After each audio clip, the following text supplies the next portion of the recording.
Estado de saúde de Bolsonaro requer muitos cuidados e é considerado grave. O presidente da República foi transferido às pressas para São Paulo, onde poderá ser submetido a uma cirurgia de emergência nas próximas horas. O antagonista ouviu 3 políticos com trânsito no Palácio do Planalto. Os 3 disseram que as informações que chegaram a eles dão conta de que o estado de saúde de Jair Bolsonaro requer muitos cuidados e é considerado grave. Se não fosse grave, gravíssimo, não precisaria transferi-lo às pressas para São Paulo, disse um dos vice-líderes do governo Bolsonaro na Câmara. E é preocupante, acrescentou. Um senador que está em contato permanente com o presidente afirmou que Bolsonaro se sentiu mal ainda na madrugada e, após relutar em procurar um médico, foi convencido a ir ao Hospital das Forças Armadas, HFA, em Brasília. Bolsonaro logo cedo foi submetido a uma endoscopia, que identificou o acúmulo de líquido e outros materiais, o que pode ajudar a explicar os soluços do presidente. O entorno do presidente então decidiu chamar o cirurgião gástrico Antônio Luiz Macedo, que mora em São Paulo. O médico é responsável por acompanhar Bolsonaro desde a facada, durante a campanha de 2018. Macedo pediu novos exames e constatou obstrução intestinal. Além disso, determinou que o presidente fosse transferido imediatamente para São Paulo, onde muito provavelmente deverá passar por uma cirurgia de emergência para tentativa de desobstrução. Quem esteve com Bolsonaro na última semana percebeu que ele não estava em boas condições de saúde, mas o presidente dizia que estava tudo bem e atribuía os soluços que começaram há 12 dias a um refluxo gástrico e ao tratamento odontológico pelo qual passou recentemente. Quem conversou com o senador Flávio Bolsonaro pela manhã e agora no fim da tarde também percebeu uma mudança no tom do filho, que já admite em reservado que a situação é delicada. Os médicos tentaram tranquilizar o entorno do presidente, mas é claro que uma situação dessas, assim de emergência, preocupa, afirmou um senador. Salve família, encarando aqui quem fala é o Davi e seja muito bem-vindo a este humilde canal. Meus nobres e queridos irmãos, como você ouviu a matéria, no começo foi dito que não era nada demais, que foi só um atendimento que o Bolsonaro foi fazer ali, mas eu acredito que ao passar inclusive desse dia, a gente vai saber de muito mais coisa. Agora, que já fica a lição aqui para todos nós, que doença não se guarda, meus irmãos. O Bolsonaro já vinha se sentindo mal. Eu lembro que há 2 dias atrás, eu vendo umas lives ao vivo que ele estava fazendo, e o tempo todo ele fazia como se fosse arrotar, né? Que dizem que estava soluçando e tal. Mas você via que ele estava fazendo isso o tempo todo, era uma coisa estranha. Eu digo, o cara não está bem, né? A gente percebe isso de longe. E agora, ele sente-se mal, e ainda assim não queria fazer uma visita ao médico. Até dá para entender, família, porque você vê como a imprensa escreve sobre o cara, né? Então, uma simples visita ao hospital já gera toda aquela polêmica, ou pode ser isso, aquelas especulações todas. Eu lembro que há alguns anos atrás, porque o Bolsonaro já sofre com esse problema, que inclusive já foi dito que podia ser câncer, desde as eleições, desde antes de ele levar a facada.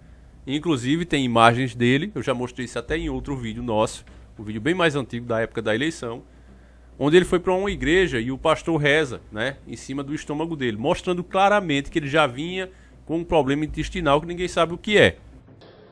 Eu vou fazer uma oração bem rápida, eu vou começar a ministrar a palavra. Todas as pessoas que têm úlceras, vou precisar do Leandro aqui perto. Todas as pessoas que têm úlceras, gastrites, enjoo no estômago, dores no estômago, bolo no estômago, enfim, problemas de estômago. Eu quero que você só levante a sua mão bem alto para ser identificado. Levante a mão e segure. Quem tiver com a mão levantada, fique em pé, por favor. Quem está com problema de estômago, que está com a mão levantada, fique em pé, para ser identificado. Fique em pé, para ver quantas pessoas vão ser curadas essa noite. Coloque a mão no estômago deles e ore. Coloque a mão no estômago delas e ore. Já tem 50, já tem 50. Coloque a mão no estômago deles. Coloque a mão no estômago delas. Perceba que eu ainda não orei. As pessoas que defendem, inclusive, que a facada foi fake, e eu não entro nesse mérito, porque a gente precisaria ter provas disso, né? Então eu fico na minha, nessa questão. Mas isso acabou que virando meio que uma religião, né? Quem gosta do presidente diz que a facada foi real, que é um absurdo essa teoria, e quem não gosta diz que foi tudo uma armação e tal.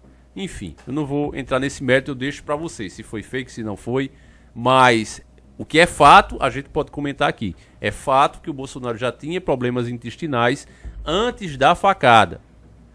E há especulações que pode ser um câncer, que ele vem lutando já há muito tempo.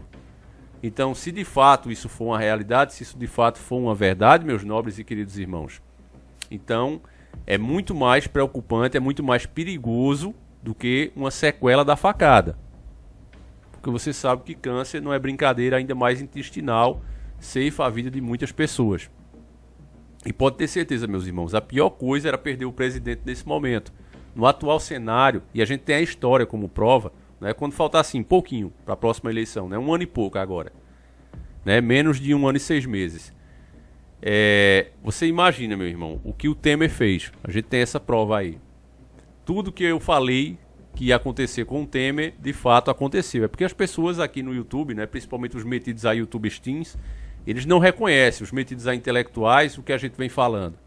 Mas se você pegar os vídeos aí, eu falava que a pior coisa era tirar o PT e deixar Temer. Porque tudo que o PT não fez, porque não tinha espaço, porque não tinha mais apoio, o Temer ia conseguir fazer com tranquilidade, com aquela máscara de falsa mudança. E foi exatamente tudo que a gente falou. Os caminhoneiros perceberam isso, foram para cima, as pessoas não apoiaram como deviam, acabou a greve não dando em nada. Ao contrário, a gente só fez provar para o sistema que nós seríamos capazes de pagar até R$10 no litro da gasolina para não ficar sem rodar com os nossos carros.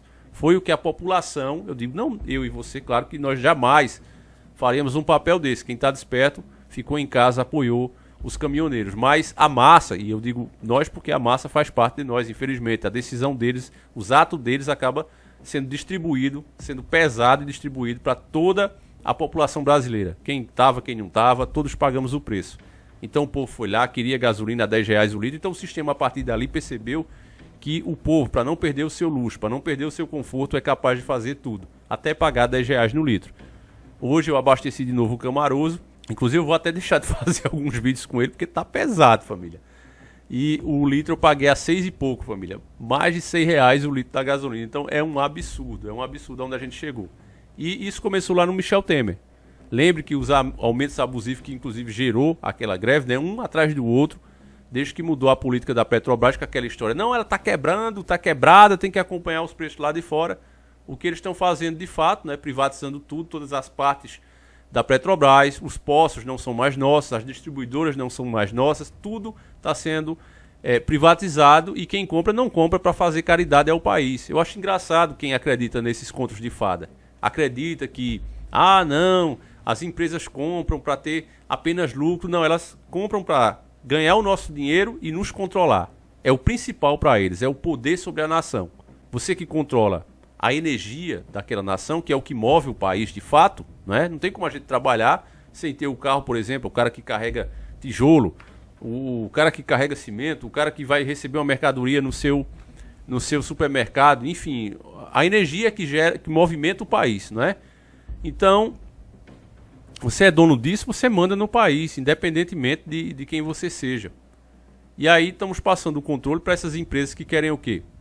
Querem aquelas agendas coloridas implementadas, querem mudar a forma que você cria seus filhos. Todas essas empresas, esses grandes grupos, que você for ver, né, a quem pertence tal empresa, você vai ver que elas pertencem aos mesmos grandes grupos. E esses grandes grupos estão trabalhando dia e noite para assumir, né, para mandar, para criar um governo único e mundial, estão conseguindo, se apoderando de todas as principais fontes de renda do país. E o Michel Temer, ele deu, de fato, esse grande passo aqui no Brasil, né, deixar as coisas bem pior. E esse governo vem seguindo isso o tempo todo, através do Guedes. Eu não digo nem o Bolsonaro. Eu acho que o Bolsonaro acabou sendo o testa de ferro, né, que usaram a popularidade que ele tinha, aquela ideia de mudança, mas o que fizeram foi entregar, né, o principal ponto de um governo, que é o setor econômico. Era por isso, inclusive, que o doutor Enéas explicou isso, é porque as pessoas não entendem, não prestam atenção no que o cara estava falando. Ele, que era médico, que deveria se preocupar, vamos dizer, só com a área da saúde, mas não, ele foi se especializar, foi estudar com nacionalistas de verdade a área da economia, porque ele sabia que esse é o pivô principal da nossa nação. Se um indivíduo, veja o senhor, não sabe o que se passa no ar, o senhor sabe por que eu estou estudando economia política há 6 meses? Senão eu não sabia o que se passava. Iam virar para mim e dizer assim, não, o choque heterodoxo só besteira. Eu estou tanto dizer, não é não, não é não, eu estou estudando, não é não. O senhor é um homem culto, preparado, evidentemente, Sem nós sabemos. compromisso. Sem nenhum compromisso. Nenhum com ninguém. Vamos ao inverso. Uma pessoa que não tenha nenhum compromisso, mas que não tenha nenhum preparo. Não puder. Perdoe, não creio. Sem preparo. Aí vem a história da assessoria. Mas a pessoa se tornará, perdoe-me dizer isso, até certo ponto um título. O senhor doutor no assunto? Não mesmo. Mas não sou burro. A diferença é essa. O Bolsonaro foi muito honesto, digo isso pra você, de cara limpa, muito honesto em dizer que não entendia nada dessa parte da economia. Ele falou isso várias vezes, deixando claro, tirando dele da reta, que quem ia mandar seria alguém que o sistema determinou para ele. Quando nasceu essa amizade de Bolsonaro e Paulo Jegues? Só é você se lembrar, meu irmão, foi durante a campanha. Economista que nunca esteve em governo nenhum, que se aproximou para colaborar. Eu dou graças a Deus por ter chegado ao nosso lado. A pessoa adequada é ele, não seria eu. Eu tenho humildade para dizer isso. E tenho falado para ele e para outros. Eu tenho que confiar 100% em vocês. Ah, não, de forma. A Petrobras vai ser vendida. O diagnóstico, por mim, todas. É muito interessante isso, porque o Bolsonaro era associado ao seguinte: não será vendida nenhuma. Ele é uma posição estatizante, etc, etc. Bom, agora vai ter uma resultante interessante, porque para mim são todas. Então, se não tem nenhuma e tem todas, deve ter algo aí no meio. E a gente conversa com muita franqueza sobre isso, com uma brutal franqueza. Tenho que confiar 100% em vocês. Ah, não. A Petrobras vai ser vendida. O diagnóstico, por mim, todas. Pretende-se entregar todo o patrimônio da nação. Estatais, Banco do Brasil, bancos estaduais, subsolo, Amazônia, enfim, entregar tudo o que representa riqueza, riqueza verdadeira, para os donos do poder mundial. Eu não vou mencionar os grupos aqui, mas são grupos super estabelecidos. Um é um grande grupo internacional e o outro é um grande grupo brasileiro. Um me deu a estimativa entre 500 e 700 bilhões e o outro me deu entre 700 e 900, valor médio de 700. Para essas cinco, só para a Petrobras? Para a participação do governo em todas as estatais. Porque isso aí... todas as estatais. Essas são possivelmente as mais valiosas. Era a participação do governo em todas as estatais. Estão juntando tudo da 500... Todo mundo, Caixa, Banco do Brasil, pega todo mundo e calcula quanto tem de valor econômico lá. Entendi. O valor esperado de um grupo era em torno de 800, no outro era 500, 700, era 600, a média era 700. Então eu falei, tem 700 de privatizações, programa de privatizações. Mas o senhor não se deixaria levar para um assessor? Ah, de forma alguma. O assessor vai me dar elementos para eu ler e opinar. Eu não vou dizer o que o assessor. Não vou fazer o que ele me diz, de jeito nenhum. Ah, não, de forma alguma. Depois que ele fez aquela viagem lá, foi apresentado ao Guedes e disseram, olha, esse é o cara que vai cuidar da economia. Você mexa aí nos outros pontos, agora a economia você vai entregar na mão dele. Ele só teve essa chance real de se tornar presidente a partir do momento que ele disse, ok, eu aceito esse cara. Então eu entendo bem isso é ser maduro, isso é ser realista, coisa que muitos não querem ser. E devido a essa experiência que a gente teve, eu posso afirmar para você com todas as letras, meu bom e caro amigo que está vendo esse vídeo, minha cara amiga que está vendo esse vídeo, a pior coisa para o Brasil seria perder o Bolsonaro ou ele se ausentar por algum motivo e ficar na mão aí de um Mourão da vida. Porque com essa ideia de, teve uma mudança, muitas coisas que às vezes o governo não faz para não perder popularidade, porque vai pegar mal, tudo isso é feito, principalmente assim, um finalzinho de mandato. Então é uma coisa terrível para a nação. Você imagine bem, já temos as experiências, coloque na balança o que eu estou falando aqui, meus irmãos, que pode ter certeza, a pior coisa que seria para o Brasil era isso. É para quebrar de vez. Então vamos orar, né, pela recuperação do presidente. Espero que ele se recupere de fato, de coração eu digo isso, porque já está ruim com ele. Eu imagino que seria bem pior, agora bem pior mesmo, sem ele. Em algumas questões eu ainda vejo que ele tenta trazer para o lado do povo. A questão da moral, da família, dos bons costumes, a questão do direito à religião, porque querem excluir o cristianismo de tudo, né? Mesmo o Estado sendo construído com bases cristãs nas suas leis, na sua formação, não, querem banir isso aí, querem equiparar outras seitas do mal mesmo e dizer que é religião e que você tem que ficar calado. A própria mídia, né, silenciando os próprios policiais, no caso do Lázaro, a dizer o que eles encontraram, né, que o cara realmente servia ao mal. Não, deixa essa parte da magia de fora, não fala sobre isso, uma verdadeira ditadura, meu irmão. E o Bolsonaro, pelo menos, ele não compactua com isso. Na questão mesmo do direito do cidadão se defender, ele deu uma facilitada muito boa. Eu vou ver, inclusive, se eu consigo tirar o meu. Se eu conseguir, eu vou colocar todos os passos aqui para vocês, tá certo, meus irmãos? Para ter o meu direito legalizado tudo certinho, porque a hora é agora. Quem puder, corra, tente legalizar. Eu espero ter explicado que, de fato, a situação dele é complicada, como foi dito na matéria, né? Se não fosse, não precisaria transferir o cara assim às pressas. Você sabe que essa história de intestino, juntando líquido, juntando material ali, e a pessoa com tudo aquilo preso, realmente não é bom não, família. Muitas vidas, né? Inclusive o avô da minha esposa se foi assim. Então eu espero que você tenha compreendido a verdadeira mensagem que a gente quer passar aqui para vocês, porque não é nem apoiar, não é questão de apoiar e não apoiar, a questão é ser realista. Isso vai acontecer, então vai gerar isso. É isso aqui que eu estou fazendo para vocês. Então gostaria muito de saber a sua opinião. Faço questão de ler os comentários desse vídeo, todos eles, porque é um assunto que realmente a gente precisa refletir muito, meus irmãos. Então é isso aí, meus irmãos. Fiquem com Deus, um abraço. E se está sentindo alguma dor, se está se sentindo mal, meu irmão, vou dizer um ditado que meu pai dizia: a gente deve guardar dinheiro, agora doença jamais. Está se sentindo mal. Lembra também daquele, o Cavaleiro de Ouro Mu, né? Mu de Ares, quando o Shiryu leva a armadura de Seiya, a armadura de Pegasus e a armadura do dragão para o Mu consertar, e ele diz: essas armaduras não podem ser consertadas porque elas já estão mortas.